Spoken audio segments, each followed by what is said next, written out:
तो नेक्स्ट देखते हैं question, if momentum of particle is given as 10 sin 2t I cap, 10 cos 2t j cap, calculate the following. First, magnitude of momentum at any time t. Second, angle between momentum and force. Students, सबसे पहली चीज यहां पर जो first option हमको दिया गया है उसमें पूछा गया है मैग्नीट्यूड ऑफ मोमेंटम। देखिए, मोमेंटम की इक्वेशन हमें ऑलरेडी, जैसा कि आपको सर ने बताया, यहां पर गिवन है और हमें कैलकुलेट करना है इसका मैग्नीट्यूड। तो बड़ा ही आसान तरीका है मैग्नीट्यूड कैलकुलेट करने का। हम लोग सबसे पहले सॉल्व कर रहे हैं पार्ट ए।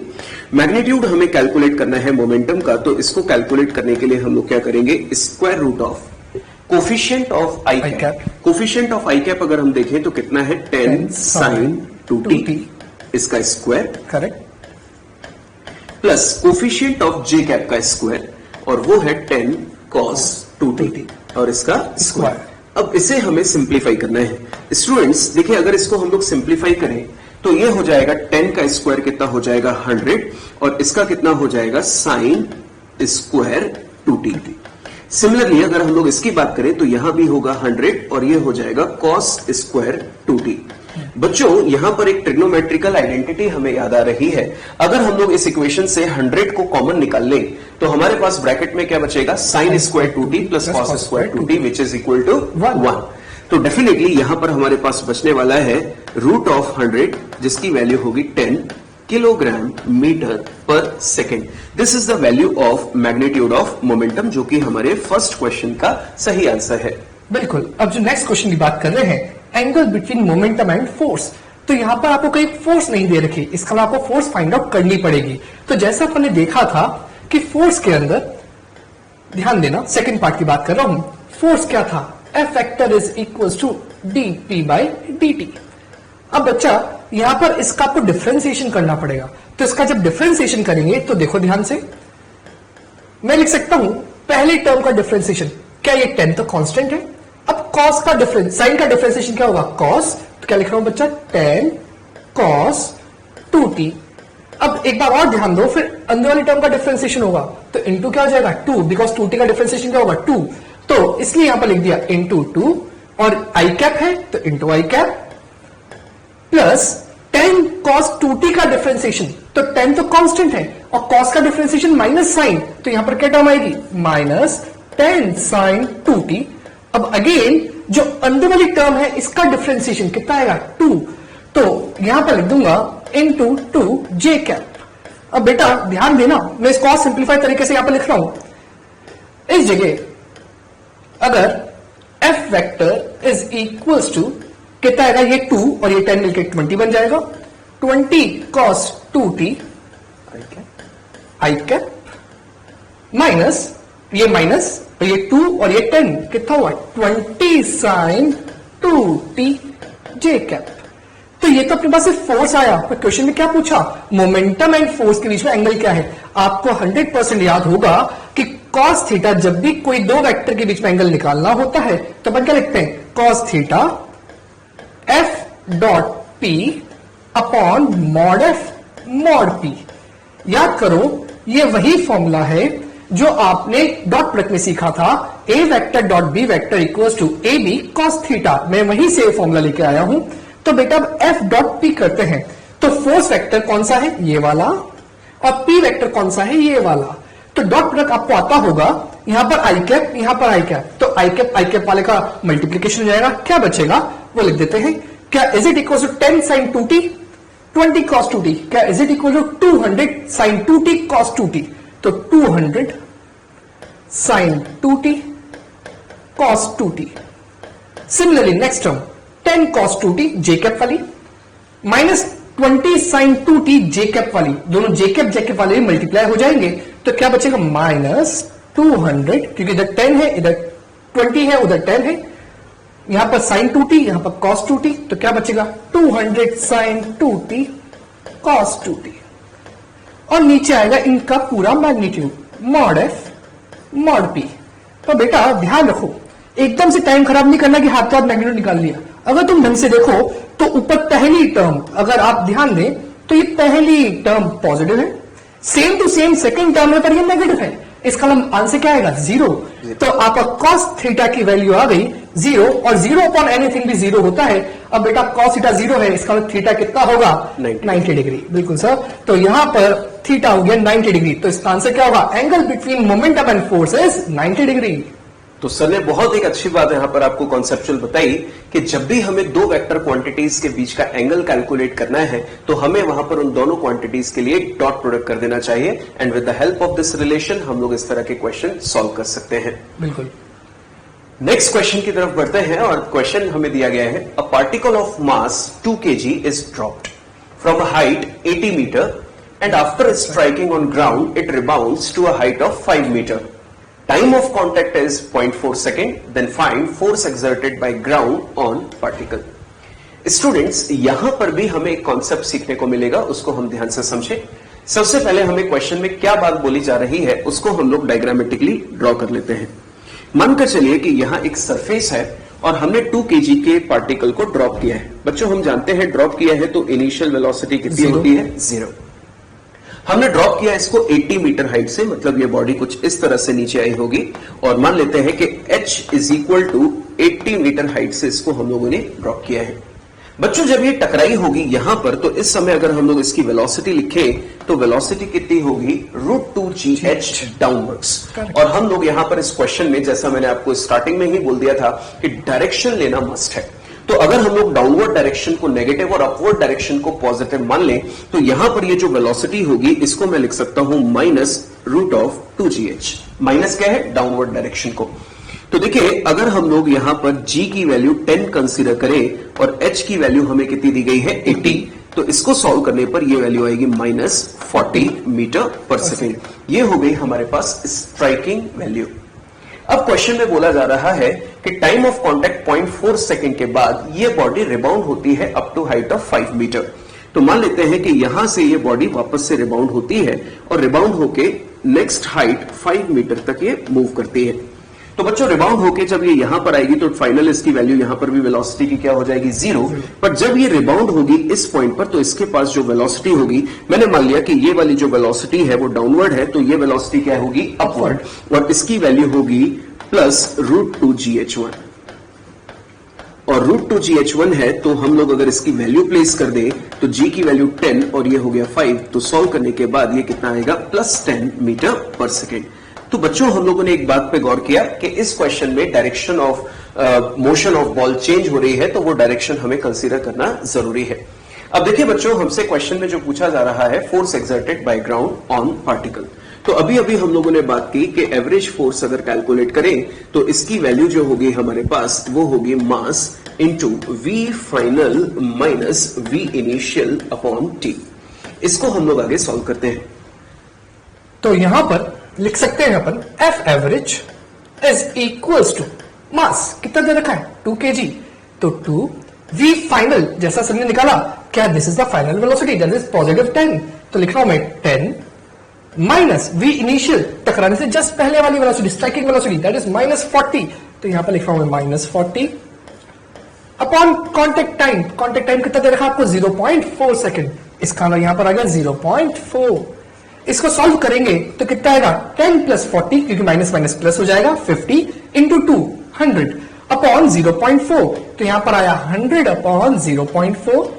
और बेटा इसको और आगे सॉल्व करोगे तो पॉइंट हटाओगे ऊपर 10 आ जाएगा, तो क्या बन जाएगा? 1000 by 4 that is equals to 250। और आपसे फोर्स पूछा है, फोर्स यूनिट होती है न्यूटन, तो आंसर इज 250 न्यूटन। ये हो गया इस फोर्स का मैग्नीट्यूड। एग्जैक्टली। और सर यहां पर बच्चों का एक डाउट होता है, बच्चों अगर आपने सॉल्व किया होगा कि सर हम लोग जब क्वेश्चन सॉल्व कर रहे थे तो इस क्वेश्चन में लिखा था कि बॉडी को हमने ड्रॉप किया है, तो ड्रॉप किया तो फिर आपने इनिशियल वेलोसिटी 0 क्यों नहीं रखी? हमने इनिशियल वेलोसिटी यहां पर -40 क्यों ली है? क्योंकि अपन ये वो वेलोसिटी कंसीडर करते हैं जो आपकी स्ट्राइकिंग से जस्ट पहले वाली है, और फाइनल वो होती है जो स्ट्राइकिंग के जस्ट बाद वाली होती है। तो अपने को सिर्फ वही वेलोसिटी लेनी है जो उस पर्टिकुलर स्ट्राइकिंग से जस्ट पहले थी, और उसको फाइनल लेना है जो स्ट्राइकिंग के जस्ट बाद में थी। यस, दैट्स व्हाई हम लोग यहां पर इसको मेंशन कर सकते हैं, ये हमारे लिए इनिशियल वेलोसिटी और ये हो जाएगी हमारे लिए फाइनल वेलोसिटी। तो ध्यान रखें बच्चों कि जब भी हमें इस तरह का क्वेश्चन पूछा जाए तो इनिशियल और फाइनल वेलोसिटी जैसा सर ने आपको बताया just before the striking and just after the striking, क्योंकि सरफेस ने बॉडी पर फोर्स लगाया कब, जब बॉडी उसके साथ कांटेक्ट में आई। जब बॉडी यहां पे थी हवा में तब तक तो सरफेस ने उस पर कोई फोर्स लगाया ही नहीं। दैट्स व्हाई हमें इनिशियल और फाइनल वेलोसिटी कौन सी लेनी है, just before the collision and just after the collision. Students, our next question is a ball of mass 2 kg is projected with velocity 60 meter per second towards a bat. After striking bat, ball deflects by angle 90 degree with a speed 80 meter per second. If time of contact is 0.2 second, then find magnitude of average force exerted by bat or ball. तो बच्चों इस question के अंदर अपने को क्या ध्यान रखना है कि अपने को मैग्नीट्यूड निकालना है, तो इसलिए फोर्स की आपको वैल्यू निकालनी पड़ेगी which is dp by dt और momentum is a vector quantity. तो सबसे पहले वेक्टर के लिए अपने को डायरेक्शन डिफाइन कर लेते हैं। Right side I cap, upward J cap और डाउनवर्ड है तो माइनस जे कैप। तो इस चीज के ऊपर अपन वर्किंग करते हैं। जैसा बोला है बॉल का मास कितना 2 kg, तो एक बॉल है जो 2 kg की है, यहां से इधर आई और वो टकरा रही है ऐसे बैट पर जिसपे टकराने के बाद वो वर्टिकली 90 डिग्री चेंज आ रहा है। तो मैंने अज्यूम कर लिया कि वो नीचे जा रही है। तो टकराने से जस्ट पहले की स्पीड आपको दे रखी है which is 60 metre per second, टकराने के जस्ट बाद की स्पीड 80 मीटर पर सेकेंड। तो क्या वेक्टर फॉर्म में initial velocity is 60 I cap and टकराने के जस्ट बाद v final which is equals to -80 J cap and time of contact जितनी देर में वो कांटेक्ट पे रहा तब उस पर फोर्स लगा दैट इज 0.2 सेकेंड।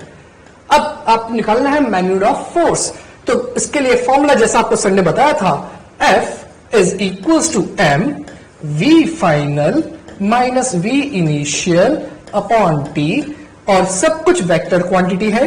तो ध्यान देना F vector is equals to mass की वैल्यू 2, v फाइनल जो यहां पर लिखा है -80 जे कैप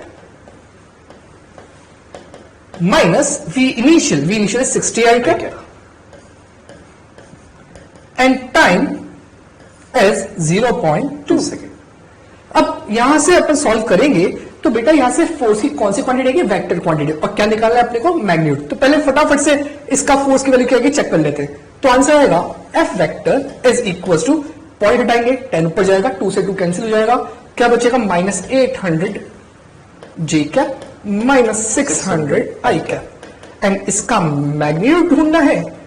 तो सर ने आपको बहुत अच्छा सा तरीका बताया था कुछ देर पहले, 800 का स्क्वायर और कह सकते -800 का स्क्वायर प्लस -600 का स्क्वायर और सॉल्व करोगे तो आंसर आएगा 1000 न्यूटन।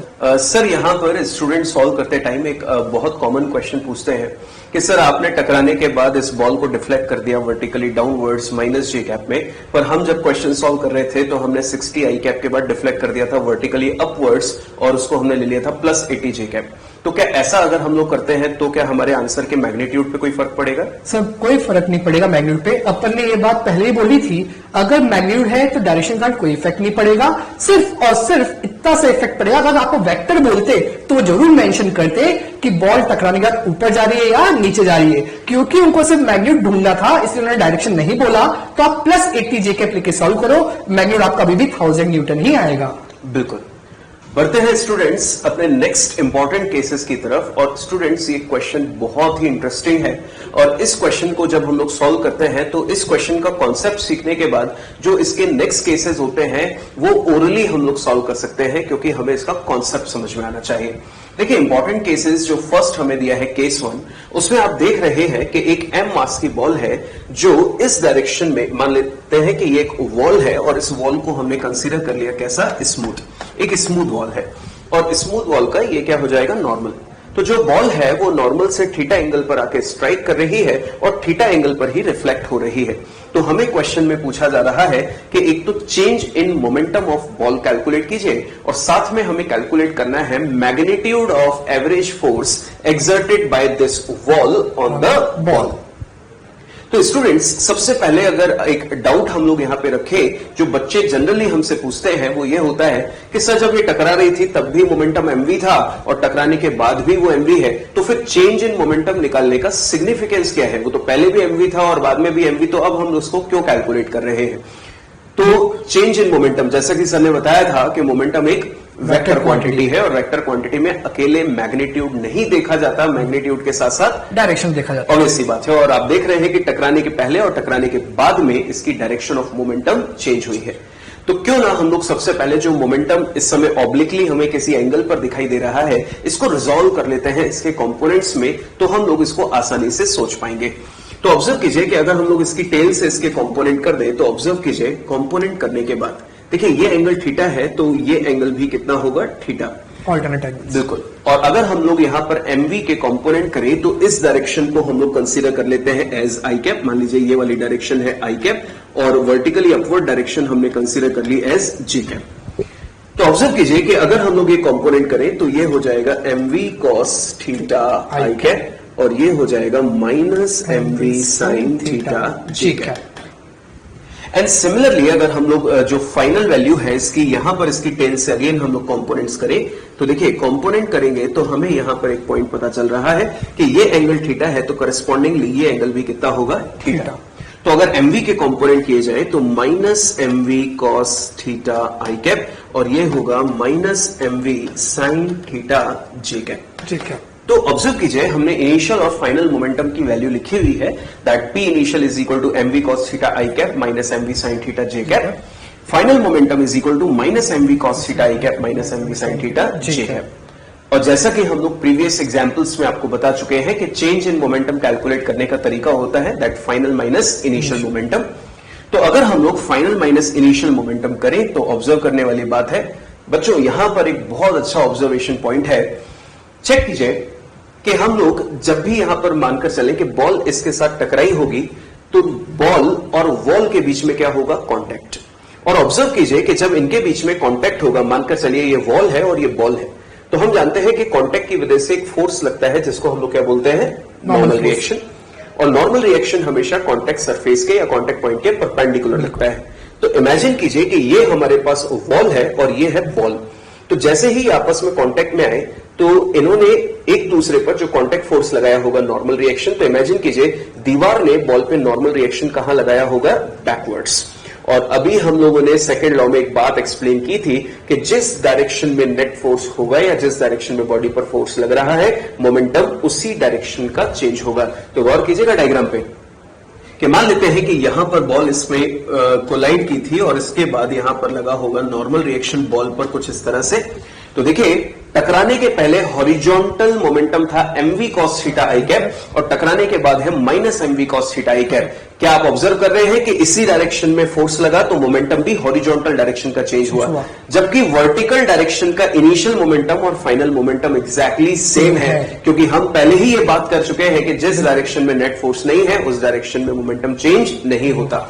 तो अगर हम लोग चेंज इन मोमेंटम कैलकुलेट करें तो ये बात तो बिल्कुल समझ में आ गई कि ये दोनों आपस में कैंसिल हो जाएंगे जब फाइनल माइनस इनिशियल करेंगे हम लोग, क्योंकि ये तो चेंज हुआ ही नहीं, क्योंकि इस पर हमने कोई फोर्स लगाया ही नहीं वर्टिकल डायरेक्शन में। तो हमारे पास P final minus P initial को सिंप्लीफाई करने के बाद जो वैल्यू आएगी वो होगा change in momentum is equal to 2mv cos theta minus I cap. And similarly अगर हम लोग magnitude of average force calculate करें तो वो क्या होता है, अगर हमसे मैग्नीट्यूड पूछा है तो magnitude of change in momentum upon time taken. तो अगर हम लोग इसका मैग्नीट्यूड सिंप्लीफाई करके यहां पर लिख दें that magnitude of momentum change in momentum, तो वो कितना होगा, ओनली 2mv cos थीटा। तो यहां पर आ गया magnitude of change in momentum 2mv cos theta और टाइम टेकन कितना है, मान लेते हैं कांटेक्ट टाइम t है तो ये हो गया अपॉन t और ये वैल्यू आ गई हमारे पास किसकी, magnitude of average force exerted by the wall on the wall. तो यहां पर जो हम लोगों ने एक समरी सीखी, जो हमने को सीखने को मिला वो ये कि मोमेंटम उसी डायरेक्शन में चेंज हुआ जिस डायरेक्शन में नेट फोर्स है और जिस डायरेक्शन में फोर्स नहीं था उस डायरेक्शन के मोमेंटम पे कोई चेंज नहीं हुआ। तो नेक्स्ट देखते हैं केस 2। अब जैसा कि आपने को सर ने बताया कि अपने को सिर्फ वही डायरेक्शन याद है जिस डायरेक्शन में नॉर्मल फोर्स है, तो वही चीज पर ध्यान देना। अगर इस पर्टिकुलर मास की वेलोसिटी इस डायरेक्शन में है, जब वो वॉल से टकरा कर वापस जा रही है, तो पहली बात तो वो क्लियर होनी चाहिए कि यहां पर चेंज इन मोमेंटम जीरो नहीं होगा, because momentum is a vector quantity. अब मैं उसी को आगे समझाता हूं कि क्यों ना मोमेंटम के अपन वापस कंपोनेंट्स कर लें। बेटा क्या ध्यान रखोगे, पिछले वाले केस में और इस केस में अंतर क्या है, पहले वाले केस में एंगल थीटा नॉर्मल से था, इस बार एंगल थीटा वर्टिकल से है, तो तो ये बात जरूर ध्यान देना एग्जाम के अंदर कि एंगल थीटा कहां से दे रखा है। तो ध्यान दो, अगर मैं इस v वेलोसिटी के कंपोनेंट्स करता हूं तो कुछ इस प्रकार से इसके दो कंपोनेंट्स होंगे। ये एंगल थीटा, तो ये वाला एंगल भी थीटा होगा, ऑल्टरनेट एंगल। अगर ये v वेलोसिटी से जा रहा है, इसका मोमेंटम क्या होगा वो देखते हैं। इस डायरेक्शन में होगा mv cos थीटा, डाउनवर्ड जा रहा है जैसे सर ने पहले बताया, that is minus J cap. And इस डायरेक्शन में होगा mv sin theta I cap. Similarly इस वाले पर्टिकुलर बॉल का आफ्टर स्ट्राइकिंग क्या मोमेंटम होगा वो देखते हैं। तो वापस दो कंपोनेंट कर रहे हैं, वापस ये एंगल थीटा, कॉरस्पॉन्डिंगली ये वाला एंगल भी क्या होगा, थीटा होगा। तो इसका मोमेंटम होगा इधर वाला mv cos थीटा माइनस जे कैप, डाउनवर्ड जा रहा है, और इधर वाला minus mv sin theta I cap, क्योंकि लेफ्ट साइड जा रहा है इसलिए माइनस आई कैप। और सर की बात वही एग्जैक्टली वही चीज है कि इस पर नॉर्मल इस पॉइंट पे इधर लग रहा है, तो सिर्फ वही मोमेंटम चेंज होंगे। तो जैसा सर ने कहा था ये वाला मोमेंटम और ये वाला मोमेंटम एग्जैक्टली सेम है, तो इनका चेंज तो जीरो होगा। सिर्फ आपको कौन से वाले देखने हैं, जो नॉर्मल के अलोंग वाले हैं। इसका मतलब mv sin theta I cap and minus mv sin theta I cap. तो देखो initial momentum mv sin theta I cap minus mv cos theta J cap, ये वाला mv sin theta I cap minus mv cos theta J cap, ये वाला initial. Final वाला minus mv sin theta I cap minus mv cos theta J cap minus mv sin theta I cap minus mv cos theta J cap. और जब मैं दोनों का change निकालूंगा तो कौन से कट जाएंगे, जे वाले कंपोनेंट्स कैंसिल आउट हो जाएंगे, तो सिर्फ क्या बचेंगे, आई वाले component, because normal I minus I cap की तरफ है। Change in momentum 2mv sin theta minus I cap. और एवरेज फोर्स जैसे अपन जानते हैं, यहां पर मैग्नीट्यूड पूछा है, तो magnitude of change in momentum upon time. तो इसका मैग्नीट्यूड क्या आएगा, only this term without vector sign, that is 2mv sin theta.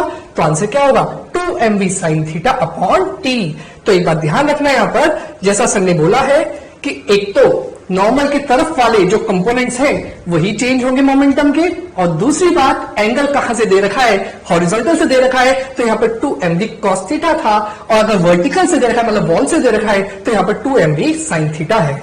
Definitely sir. और यहां पर स्टूडेंट्स एक और डाउट हमारे सामने रखते हैं सर, और वो पूछते हैं कि सर वर्टिकल डायरेक्शन में ग्रेविटी फोर्स है, तो वहां पर हम लोग उसको कंसीडर या उस डायरेक्शन का चेंज कंसीडर नहीं करते। तो बिल्कुल बहुत अच्छा क्वेश्चन ये बच्चे हमारे सामने रखते हैं। और स्टूडेंट्स इसका बिल्कुल सही आंसर ये है कि आप जानते हैं कि बॉल जब दीवार से टकरा के रिबाउंड होती है तो कॉन्टैक्ट टाइम जो होता है वो बहुत ही नेग्लिजिबल होता है।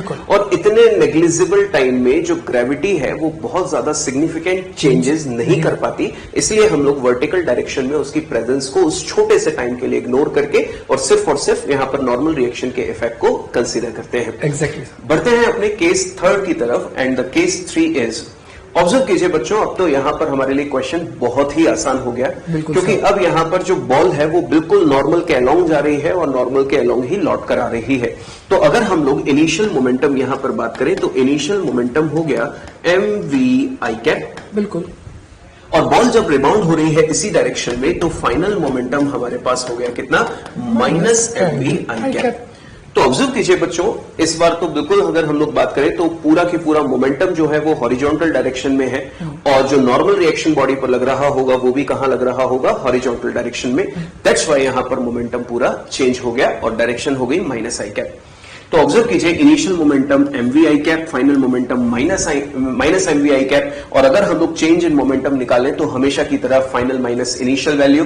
तो देखिए फाइनल माइनस इनिशियल करेंगे तो सॉल्व करने के बाद आएगा ये 2mv माइनस आई कैप, और अगर हम लोग वापस से magnitude of average force calculate करें तो magnitude of change in momentum upon time taken. तो देखिए ये अगर डायरेक्शन हटा दी जाए तो ये पर्टिकुलर वैल्यू जो होगी वो क्या बन जाएगी, magnitude of change in momentum, जिसको हमने यहां प्लेस किया, और टाइम टेकन कितना है, t।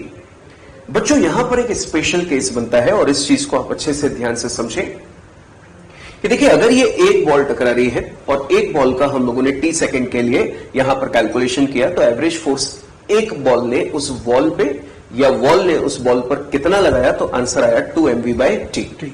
अगर हमारे सामने कुछ ऐसा क्वेश्चन आ जाए कि अगर वहां पर n बॉल्स उस टी टाइम में जाके टकरा रही है या n बॉल्स उस वॉल से जाके टकरा रही है, तो कितना फोर्स वो एक्सर्ट करेगी। तो देखिए अगर यूनिटरी मेथड अगर हम लोग लगा दें कि एक बॉल ने एवरेज फोर्स एक्सर्ट किया 2mv बाई टी, एक बॉल ने लगाया 2mv/t, तो n बॉल्स कितना लगाएंगी 2mv/t इंटू n। तो बड़ा ही आसान पॉइंट है जिसमें हम लोगों ने एक सिंपली यूनिटरी मेथड अप्लाई किया है।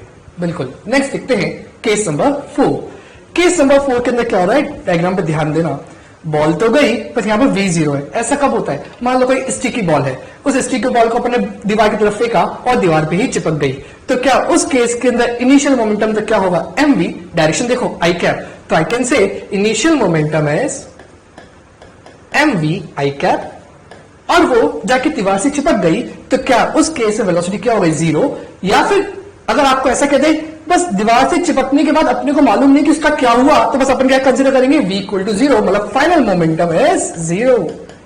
तो यहां पर आपने पूछा जाए कि चेंज इन मोमेंटम क्या होगा, तो अपन निकाल सकते हैं p initial mv i cap, final momentum 0, तो change in momentum p final minus p initial, what is p final 0, 0 minus initial क्या आएगा minus mv i cap. Again वही वाली बात, नॉर्मल फोर्स को देख लो, उस डायरेक्शन में चेंज आएगा, तो नॉर्मल किधर था माइनस आई कैप की तरफ, चेंज किधर आया माइनस आई कैप की तरफ। एवरेज फोर्स का मैग्नीट्यूड तो क्या होगा चेंज इन मोमेंटम का मैग्नीट्यूड अपॉन टाइम, इसका मैग्नीट्यूड कितना mv बाई टी। और जैसे सर ने बोला था n बॉल से, तो यूनिटरी मेथड अप्लाई कर दो, एक बॉल होगी तो 100% है mv बाई टी, और n बॉल्स होगी तो mv n बाई टी। बिल्कुल। तो बहुत ही आसान पॉइंट जो हम लोगों ने यहां पर ऑब्जर्व किए, इस तरह के क्वेश्चंस हमको डायरेक्टली प्रैक्टिस में मिलते हैं। तो आप ध्यान रखें कि अपने कॉन्सेप्ट को ना छोड़ें, डायरेक्शंस को सही तरह से प्लेस करें और फॉर्मूले में कैलकुलेशन सही तरह से करें, तो बड़े ही आसान ये क्वेश्चंस होते हैं। आइए बढ़ते हैं अपने नेक्स्ट क्वेश्चन की तरफ, and the question is a man of mass 50 kg, a man of mass 50 kg is holding a machine gun like this, जैसा कि आप ऑब्जर्व कर रहे हैं, of mass 10 kg, quite heavy, and is standing on a smooth surface. If he fires 120 bullets per second, each of mass 50 gram with velocity 100 meter per second. ये बच्चों वैसा ही point आ गया जैसा भी लास्ट में आपको सर ने एक्सप्लेन किया कि n बुलेट्स अगर फायर हो रही है या n बॉल्स जाके टकरा रही है तो कितना फोर्स एक्सर्ट करेगा, तो बिल्कुल वैसा ही है कि if he fires 120 bullets per second, each of mass 50 gram with velocity 100 metre per second, then find backward acceleration of man along with gun. तो आप अच्छे से जानते हैं बच्चों ये वाला पॉइंट, तो कि हम जब फायर करते हैं तो रिकॉइलिंग ऑफ गन कहां होती है पीछे की तरफ, और पर्सन अगर स्मूथ सरफेस पे है तो जैसे ही उसने फायर किया आगे तो गन कहां रिकॉइल होगी पीछे, तो मैन को कहां पुश करेगी बैकवर्ड डायरेक्शन में, तो मैन स्मूथ सरफेस होने की वजह से पीछे की तरफ मूव करेगा। तो वही एक क्वेश्चन हमें कैलकुलेट करना है कि बैकवर्ड अगर वो जा रहा है तो उसका एक्सेलरेशन क्या होगा। तो उस क्वेश्चन के अंदर देख लेते हैं क्या क्या डेटा गिवन है। मैन का मास 50 और गन का मास 10। बेटा इन दोनों को बात ध्यान रखना कि ये 50 और ये 10 आपको दे रखा है। साथ साथ ही फायर्स 120 बुलेट्स पर सेकंड, इसका यहाँ पर क्या दे रखा है नंबर ऑफ बुलेट्स पर सेकंड। तो अपन जो पहले n लिखते थे वो तो सिर्फ नंबर होता था, अगर नंबर बाय टाइम है तो उसको अपन जनरली क्या लिख देंगे small n, that is number of bullets पर सेकंड। उसकी वैल्यू हो गई 120।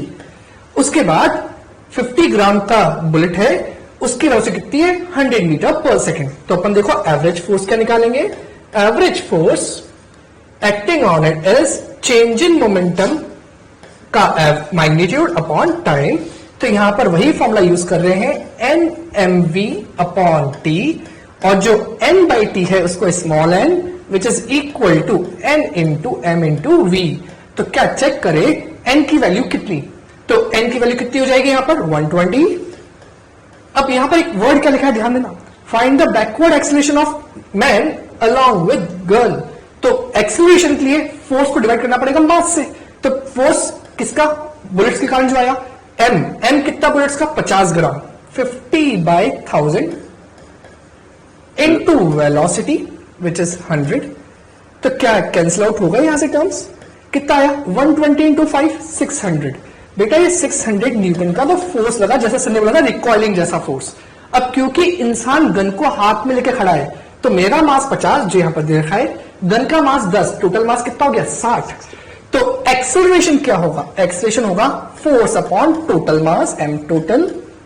तो यहां पर आंसर आएगा acceleration is equals to force is 600, total mass 50 and 10 का addition that is 60, and a is equals to 10 meter per second square, and this is the answer of the required question. बिल्कुल। तो आइए देखते हैं next question को। 0.5 kg ball moving with a speed of 12 meter per second strikes a hard wall at an angle of 30 degree with the wall, ध्यान देना, with the wall it is reflected with the same speed and at the same angle. If the ball is in contact with the wall for 0.25 second, find the average force acting on the ball. Students देखिए, sir ने इस question को पढ़ते time एक particular point पर आपको underline करके बताया है और वो है विद द वॉल। ऑब्जर्व कीजिए, जब हम लोग इसके पर्टिकुलर केसेस डिस्कस कर रहे थे तो सर ने आपको एक पॉइंट पर एक्सप्लेनेशन दिया था कि जब भी इस तरह का कोई क्वेश्चन हो तो हमेशा चेक कीजिए कि बॉल जो है वो एंगल कहां से बना रही है, सरफेस के नॉर्मल से बना रही है या पर्टिकुलर सरफेस से बना रही है, क्योंकि उसी के अकॉर्डिंग हम अपने क्वेश्चन को सॉल्व कर सकते हैं। तो देखिए, एक जाना पहचाना सा क्वेश्चन है जिसको हम लोगों ने केस नंबर 2 में डिस्कस किया था और केस नंबर 2 है हमारे पास कुछ इस तरह से। ऑब्जर्व कीजिए, जो बॉल है वो थीटा एंगल पर आके टकरा रही है और वॉल से थीटा एंगल पर ही रिफ्लेक्ट हो रही है, जिसकी वैल्यू हमें क्वेश्चन में कितनी दी हुई है, 30 डिग्री। और मास और वेलोसिटी अगर हम लोग वहां पर कैलकुलेट करें वैल्यू प्लेस करके, तो सॉल्व करने के बाद मैग्नीट्यूड ऑफ एवरेज फोर्स कितना निकल कर आ रहा है, 2 mv sin theta upon T. उस पर्टिकुलर क्वेश्चन के लिए अगर हम लोग ये वैल्यू डायरेक्टली प्लेस कर दें तो ऑब्जर्व कीजिए, मैग्नीट्यूड ऑफ एवरेज फोर्स अगर हम लोग यहां पर कैलकुलेट करें, मैग्नीट्यूड ऑफ एवरेज फोर्स, तो अभी अभी हम लोगों ने रीड किया वो कितना था, 2 mv sin theta upon T.